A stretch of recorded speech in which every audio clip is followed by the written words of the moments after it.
हे मेरे पुत्र, मेरे वचन ध्यान धर के सुन और अपना कान मेरी बातों पर लगा।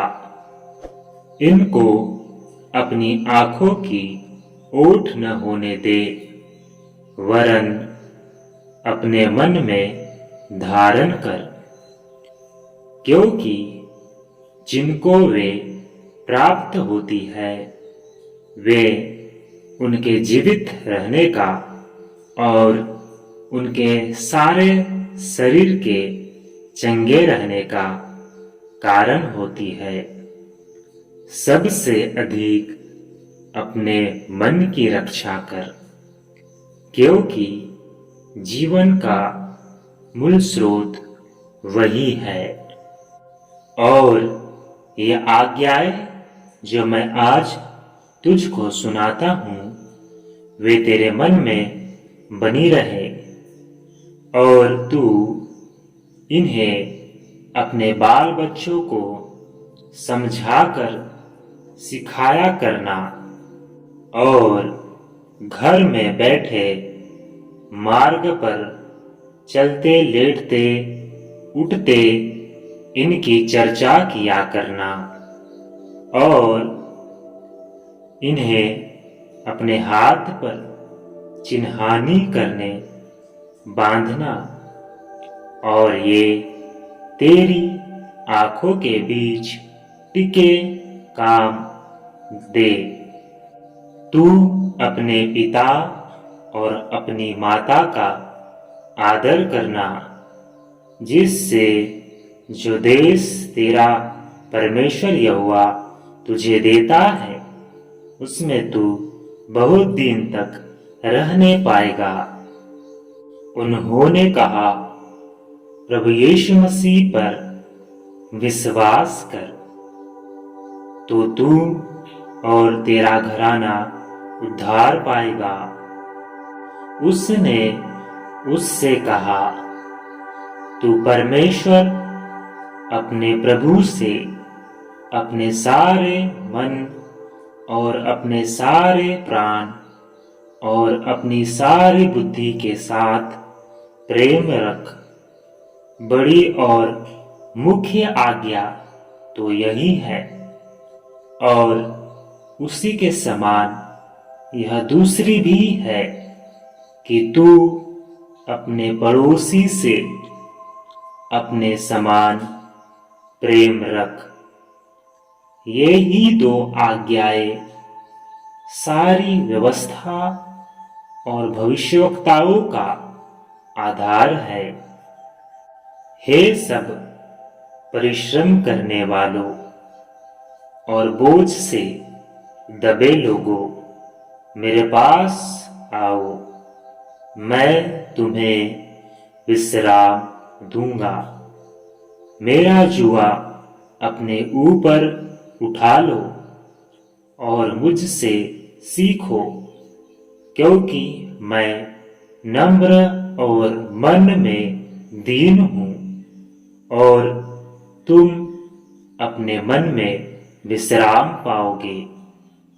मैं तुम्हें शांति दिए जाता हूँ, अपनी शांति तुम्हें देता हूँ। जैसे संसार देता है मैं तुम्हें नहीं देता।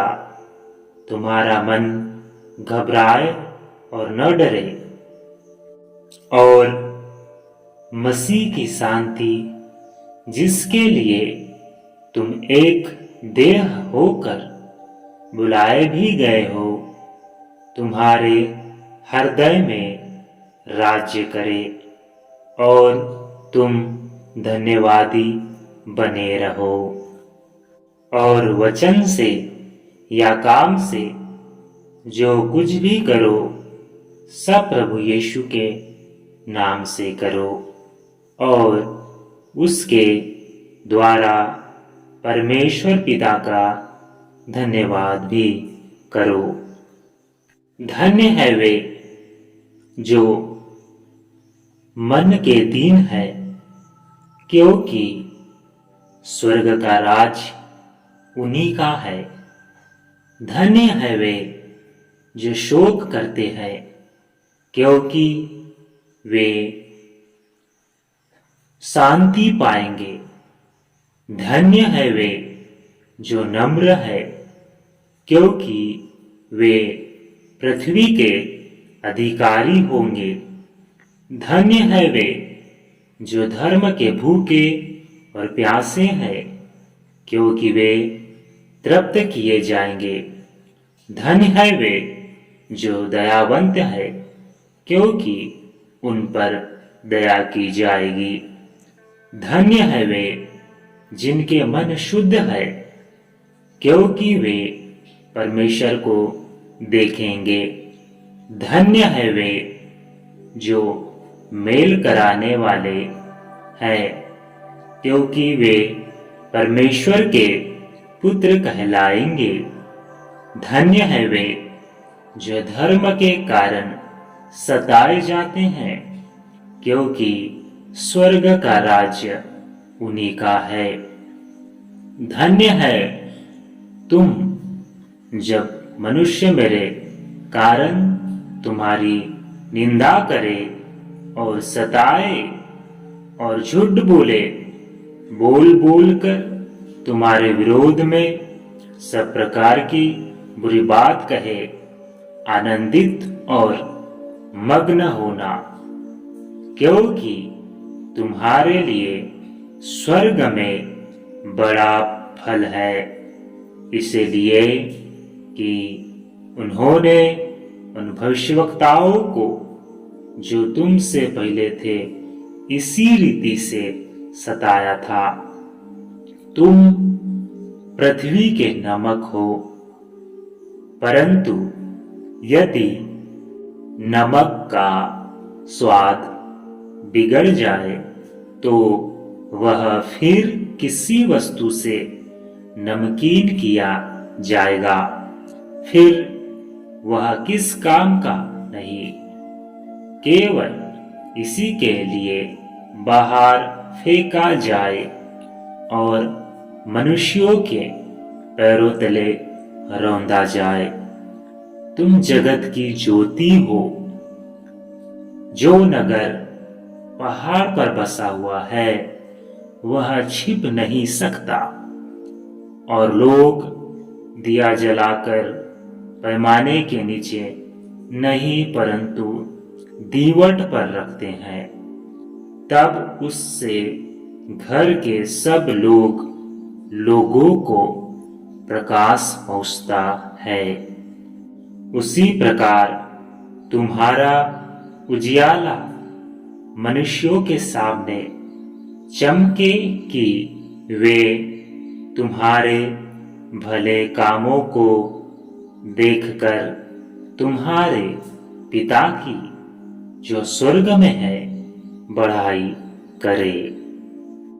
बुद्धि का मूल यहोवा का भय है।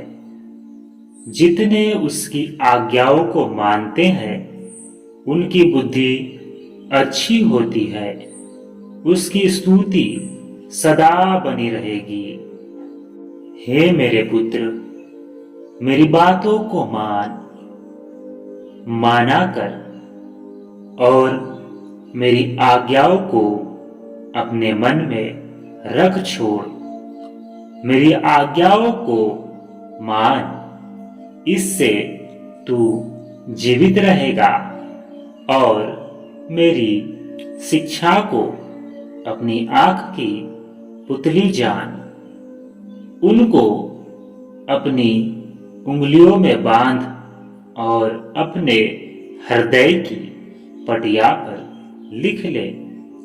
बुद्धि से कह कि तू मेरी बहिन है, और समझ को अपनी साथिन बना। तब तू पराई स्त्री से बचेगा जो चिकनी चुपड़ी बातें बोलती है। हे मेरे पुत्र, यदि तू बुद्धिमान हो तो विशेष करके मेरा ही मन आनंदित होगा, और जब तू सीधी बातें बोले तब मेरा मन प्रसन्न होगा। अपने पिता और अपनी माता का आदर करना और अपने पड़ोसी से अपने समान प्रेम रखना। बूढ़ों की शोभा उनके नाती पोते हैं और बाल बच्चों की शोभा उनके माता पिता है। हमारा परमेश्वर यहोवा जैसे हमारे पुरखाओं के संग रहता था, वैसे ही हमारे संग भी रहे।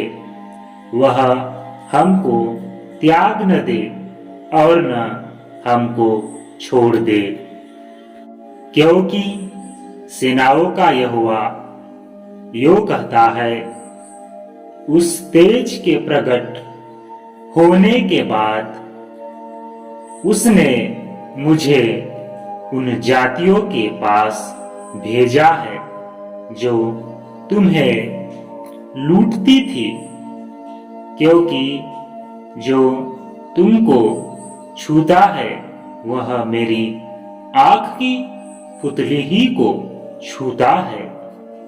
देखो, यह क्या ही भली और मनोहर बात है कि भाई लोग आपस में मिले रहे।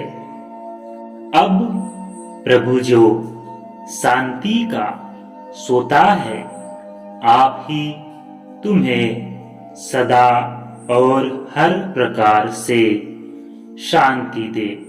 प्रभु तुम सबके साथ रहे। आमीन।